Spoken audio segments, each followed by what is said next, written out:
Hey guys, Mr. Duran here, and it's time for another Tech Tip Tuesday. And what we're going to do today is I'm going to show you how to password protect your Google Forms.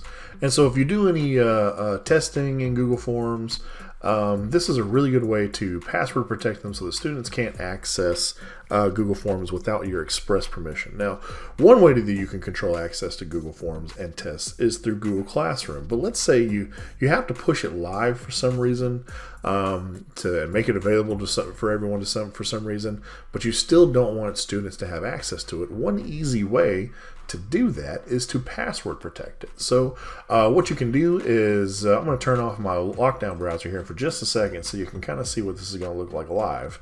If I scroll through, I've got a quiz set up here, and I've got the period. The students are going to go in and they're going to select which period they belong to, and then here are the questions for my quiz. And they're going to go in and answer these questions. But I don't want them to be able to go in and do it anytime they want to. I want them to give them a password so they can only access it once I give them access to it. So here's what we're going to do.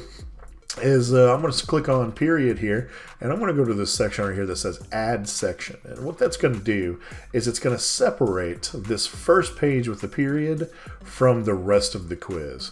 And you can name this section quiz, or you can leave it untitled, whatever you want to do.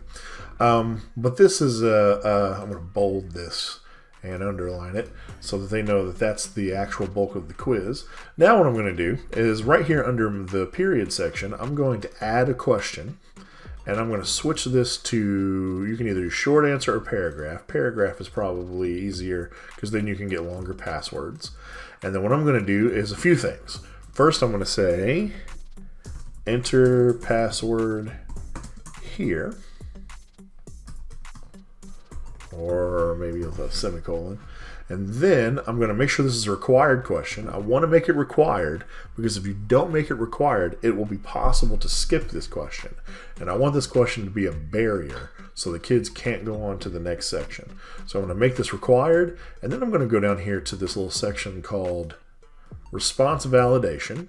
And I'm going to click response validation, and I'm going to switch it from length to regular expression. And then I'm going to switch it from contains to matches.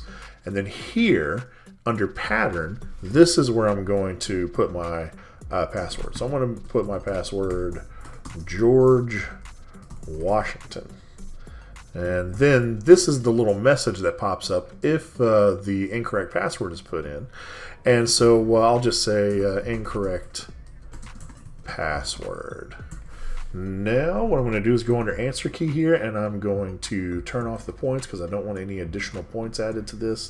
I'm going to click done, and now I have separated my opening form here for information for the period and the password from the rest of the quiz. And so anybody who accesses this quiz will not be able to access the main part of the quiz without their password. Okay, now I've got my quiz set up the way I want to, and then I'm going to go up here and click my little eyeball preview.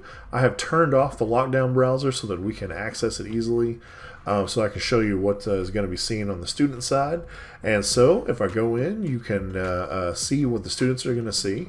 They're going to click here to record their email address. They're going to tell me if they're in first or second period, and then they're going to type in the password. Now here's what happens if they put in the wrong password. If they type in Thomas Jefferson and click next, incorrect password, they're not able to move forward, and they are blocked from the rest of the quiz. And if I type in George Washington, notice how it still gave me an incorrect password because the password is cap sensitive, it's case sensitive. So the only way that they can get it is if they put in George Washington with the correct capitalization, and boom, now they have access to the rest of the quiz. Now, one really cool tool that I have is something that allows me to automatically generate passwords. This is creates something super random so that students can't, it makes it harder for students to guess. And this is a very cool website called passwordsgenerator.net. And all I'm going to do is I'm going to go in. I like to do passwords that are about 8 characters long. I want to include numbers. I don't want lowercase numbers. I just want capital numbers. And I don't want to include symbols. I want to make sure that I exclude similar characters. Then if I click generate, it'll generate some passwords for me, and then I can save these and use these as passwords in my Google Classroom. Alright guys, this has been Tech Tip Tuesday. I'll see you next time.